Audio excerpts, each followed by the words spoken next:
Hi guys, welcome back to the channel. Today I'm starting a brand new series. It is called Sideways Stories from Wayside School. See, and these are my other books. Let's get started.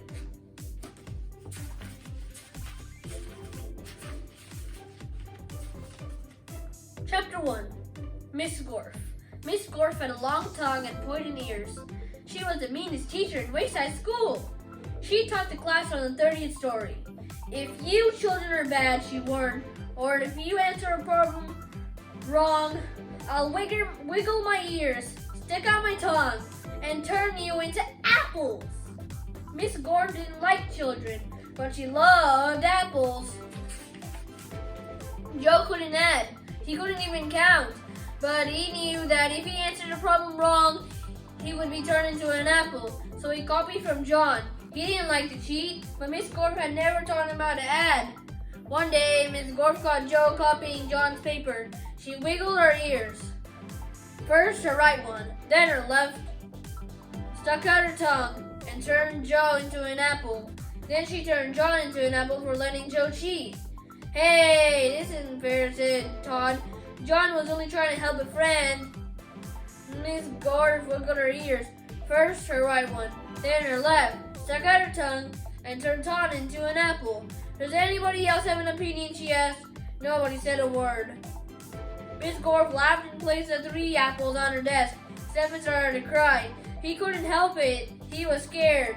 I do not allow crying in the classroom, said Miss Gorf. She wiggled her ears. First her right one, then her left, stuck out her tongue, and turned Stephen into an apple. For the rest of the day, the children were absolutely crying. And when they went home, they were too scared, even to talk to their parents. But Joe, John, Todd, and Stephen couldn't go home. Miss Gorf just left them on their desk. They were able to talk to each other, but they didn't have much to say. Their parents were very worried. They didn't know where their children were. Nobody seemed to know. The next day, Katie was late for school. As soon as she walked in, Miss Gorf turned her into an apple. Paul sneezed during class. He was turned into an apple. Nancy said, God bless you, when Paul sneezed. Miss Gorf wiggled her ears. First her right one, then her left one out her tongue, and turned Nancy into an apple. Terrence fell out of his chair. He was turned into an apple. Mauricia tried to run away. She was halfway to the door as Miss Gorf's right ear began to wiggle. When she reached the door, Miss Gorf's left ear wiggled. Mauricia opened the door and had one foot outside, but Miss Gorf stuck out her tongue. Mauricia became an apple. Miss Gorf picked up the apple from the floor and put it on her desk with the others. Then a funny thing happened. Miss Gorf turned around and fell over a piece of chalk. The 3 Erics laughed. They were turned into apples. Miss Gorf had a dozen apples on her desk. Joe, John, Todd, Stephen, Katie, Paul, Nancy, Terrence, Mauricia, and the 3 Erics. Eric Fry, Eric Bacon, and Eric Evans. Louis, the yard teacher, walked into the classroom.